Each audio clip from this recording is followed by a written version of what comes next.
Hello everyone, আজকে মুন্নাস কিচেনে মুন্না এই যে ভাত রান্না করে নিয়েছি, খাসার চালের ভাত। হ্যাঁ, এটা দিয়ে আমি সবজির পোলাও করব। তো খাসার চালের ভাতটাকে আমি প্রথমে মাছ ঝরিয়ে নিয়েছি, জলটাকে পরিমাণ মতো দিয়ে ভালো করে বলক আসা পর্যন্ত, খুব ভালো করে বলক আসলে পরে চালটি ধুয়ে দিয়ে দিয়েছি প্লেন জলের মধ্যে। হ্যাঁ, আমি খুব সিম্পলভাবে দেখাচ্ছি, খুব চটজলদি হয়ে যায়। তো এইভাবে আমি মাল গেলে নিয়েছি। তো এখন আমি কিভাবে রান্না করব আপনাদেরকে সবটাই দেখাচ্ছি। তো এখানে আমি এই যে এখানে মটরশুঁটি কিছু বাকলা ছাড়িয়ে নিয়েছি, আর এখানে ক্যাপসিকাম কুচি করে নিয়েছি, আর এখানে দুটো ছোট সাইজের গাজর নিয়েছি, কারণ আমি এখানে খাসার চালের পোলাও করব। 1 কেজি পরিমাণ চাল নিয়েছি, আর এখানে 3-4টা তেজপাতা, আর এখানে কিশমিশ, আর এখানে কাজু বাদাম, আর এখানে আদা কুচি আর লঙ্কা কুচিটাও এখনও করা হয়নি, আর দেবো একটু জায়ফল জয়িত্রী। তো রান্নাটা কি করে, আর ঘি তো লাগবেই, ঘি, লবণ আর সামান্য মিষ্টি তো লাগছেই। তো আমি কিভাবে রান্নাটা করি আপনারা অবশ্যই দেখবেন। আশা করি ভিডিওটা খুব ভালো লাগবে। খুব মানে সিম্পলভাবে চটজলদি হয়ে যায় এবং ঝরঝরা, একদম ঝরঝরা। অনেক সময় চালে জলে মেপে দিলে হয় কি, বা প্রেশার কুকারে করলে ওরকমভাবেও করা যায়, কিন্তু প্রেশার কুকারে করলে একবারে বেশি খাওয়া যায় না, কেমন জানি আঠালো একটা ভাব আসে, মানে ঝরঝরা হয় না। এভাবে করে দেখবেন, খুব ঝরঝরা হয়। হ্যাঁ, তো আমি কিভাবে করছি আপনারা দেখতে থাকুন, আশা করি খুবই ভিডিওটা ভালো লাগবে। আমি একটা কড়াইতে সাদা তেল, অল্প একটু সাদা তেল বসিয়ে দিয়েছি। তো এখানে আমি এই যে জায়ফল জয়িত্রী, তারপর এলাচ দানা, তারপর কি বলবো, কয়েকটা গোলমরিচ, 10-12টা লং, তারপরে দারচিনি একটু থেতু করে নিয়েছি। তো এখান থেকে আমি এখন তেজপাতাটা দিয়ে দিচ্ছি।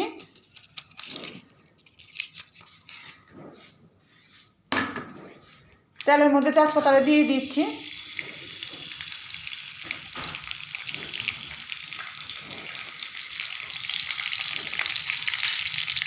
তো এখন আমি গাজরগুলি আগে তুলে দেবো, সবজিগুলি একটু ফ্রাই করে দেবো।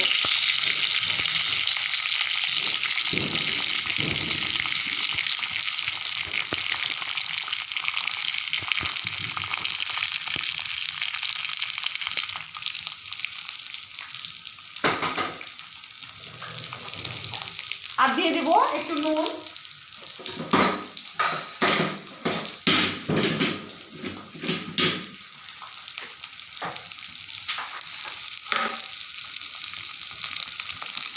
দিয়ে দিচ্ছি।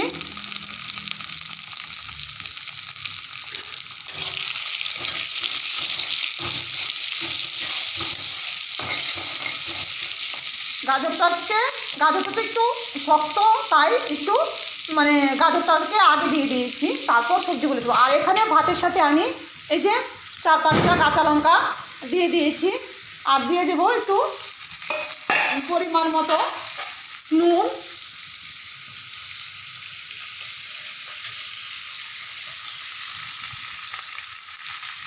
এই যে নুন দিয়ে দিচ্ছি।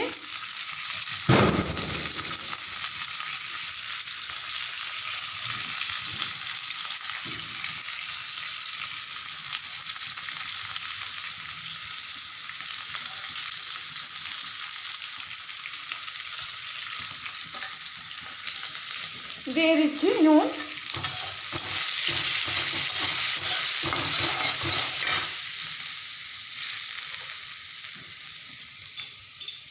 আর তাতে এত টাইট করে লাগানো।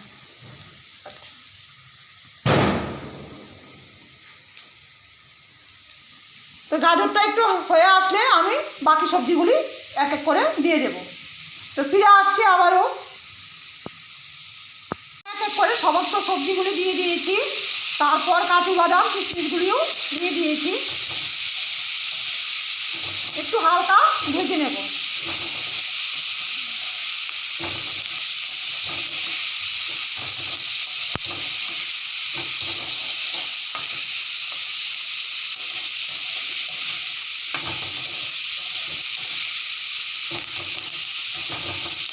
বাস আমার ভাজা হয়ে গেছে মোটামুটি। তো এখন আমি এতে দিয়ে দেবো এই যে জায়ফল, জয়িত্রী, এলাচ দানা, লং, গোলমরিচ, দারুচিনি সব একসাথে দিয়ে দিলাম। দিয়ে এবার চুলাটাকে বন্ধ করে দিলাম।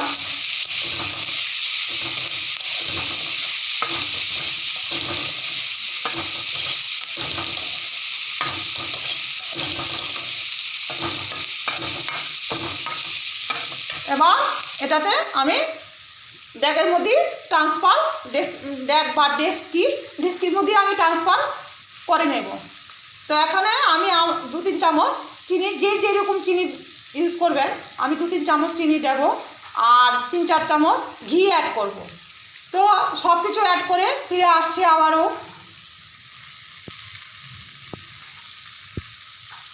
এই যে আমি ঘি, চিনি সব অ্যাড করে দিয়েছি।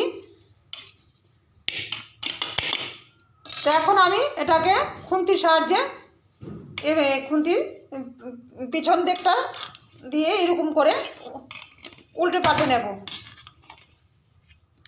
আপনারা ইচ্ছা করলে কড়াইতেও, বড় কড়াইতেও ট্রান্সফার করে নিতে পারেন। আমি অন্য সময় করি, কিন্তু এখানে আমি আর করছি না, যেহেতু আমার পরিমাণ খুব একটা বেশি না। তো আমি এভাবেই করে নেব। তো সব কিছুই ভালো করে মিশিয়ে নেব।